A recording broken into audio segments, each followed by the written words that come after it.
एकसठवां गांव से गोरखनाथ मंदिर तक का सफर परिचय। गांव की मिट्टी में बसी सादगी और प्रकृति की सुंदरता का संगम हर एक ग्रामीण क्षेत्र की पहचान होती है और मेरा गांव एकसठवां भी इसी खूबसूरती का प्रतिनिधित्व करता है।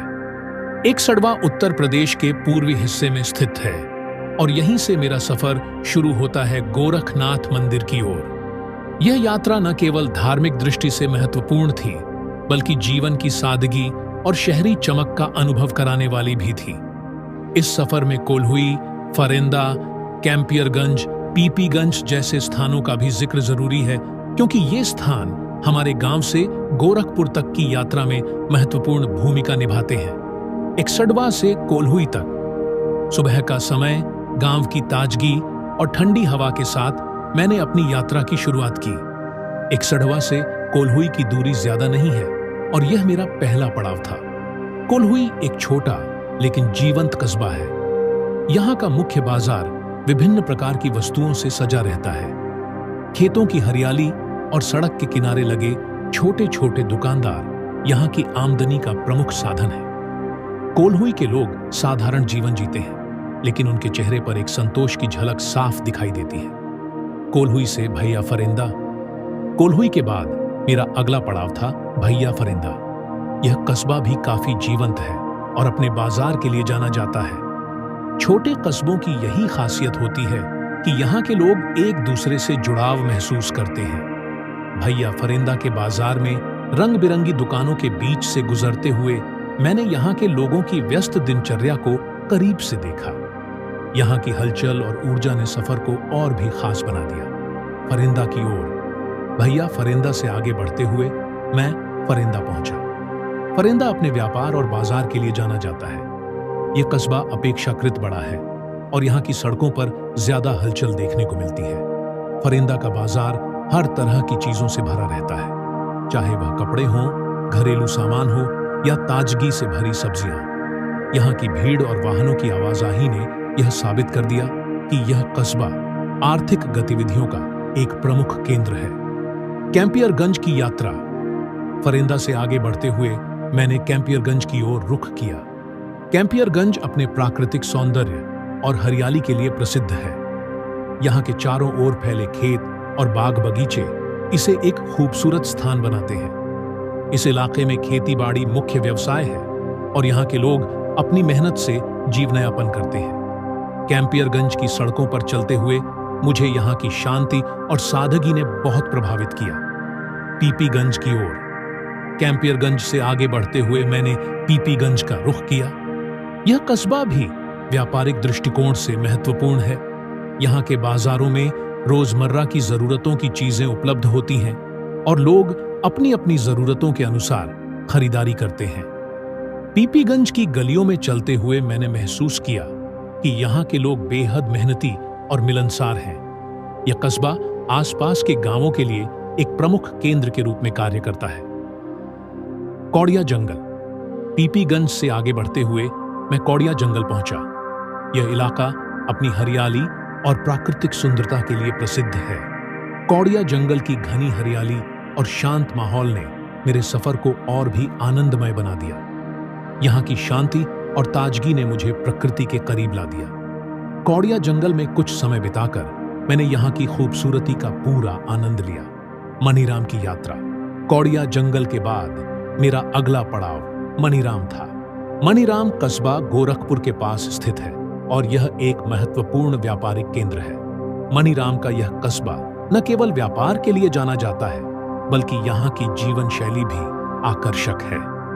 यहाँ के बाजारों में चलते हुए मैंने देखा कि लोग अपने अपने काम में व्यस्त हैं और यहाँ की हलचल ने इसे एक प्रमुख व्यापारिक स्थल बना दिया है। गोरखपुर की ओर। मनीराम से आगे बढ़ते हुए मेरा सफर गोरखपुर की ओर बढ़ा।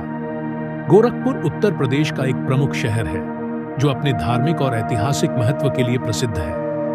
गोरखपुर का गोरखनाथ मंदिर इस शहर का प्रमुख धार्मिक स्थल है और यही मेरा अंतिम गंतव्य था।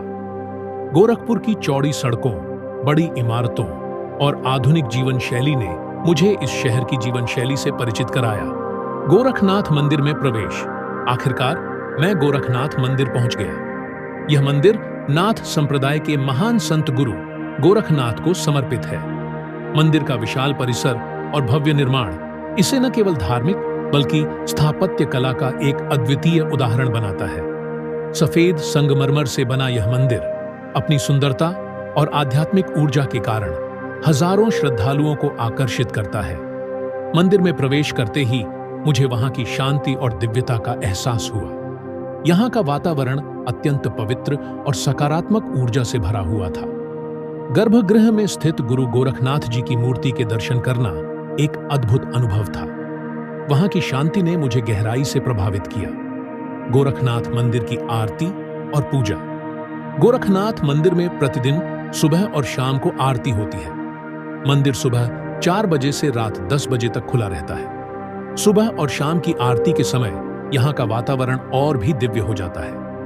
आरती के समय भक्तगण एकत्रित होते हैं और भजनों के साथ गुरु गोरखनाथ जी की स्तुति करते हैं। मंदिर की आरती का अनुभव अत्यंत पवित्र और आध्यात्मिक होता है। गोरखनाथ मंदिर का इतिहास। गोरखनाथ मंदिर का इतिहास 11वीं शताब्दी से जुड़ा हुआ है। यह मंदिर नाथ संप्रदाय के प्रमुख संत गुरु गोरखनाथ जी को समर्पित है। गोरखनाथ जी ने समाज को धर्म, योग और ध्यान की शिक्षा दी। नाथ संप्रदाय का यह मंदिर गोरखपुर शहर का प्रमुख धार्मिक स्थल है और इसे हर साल लाखों श्रद्धालु देखने आते हैं। गुरु गोरखनाथ जी की शिक्षाएं और उनके अनुयायी आज भी इस मंदिर को विशेष महत्व देते हैं। गोरखनाथ मंदिर की सुंदरता। गोरखनाथ मंदिर की सुंदरता इसकी भव्यता और शांत वातावरण में बसी हुई है। सफेद संगमरमर से बने इस मंदिर की स्थापत्य कला अत्यंत आकर्षक है। मंदिर का विशाल आंगन, हरियाली से भरा परिसर और वहां की पवित्रता इसे एक अद्वितीय स्थल बनाते हैं। मंदिर के चारों ओर की हरियाली और साफ सुथरे प्रांगण ने मुझे वहां की प्राकृतिक सुंदरता का भी अनुभव कराया। गोरखनाथ मंदिर कैसे पहुंचे?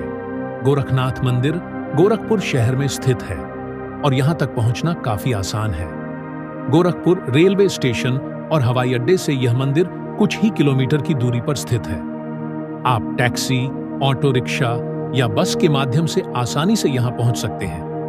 गोरखपुर शहर का यातायात व्यवस्था अच्छी है, जिससे यहां आने वाले श्रद्धालुओं को कोई कठिनाई नहीं होती। समापन। गोरखनाथ मंदिर की यह यात्रा मेरे लिए एक आध्यात्मिक अनुभव थी।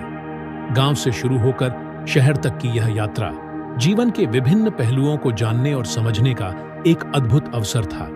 गोरखनाथ मंदिर की पवित्रता, वहां की पूजा अर्चना और शांत वातावरण ने मुझे गहराई से प्रभावित किया। इस यात्रा ने मुझे न केवल धार्मिक दृष्टि से समृद्ध किया, बल्कि जीवन की सादगी और व्यस्तता का भी एहसास कराया।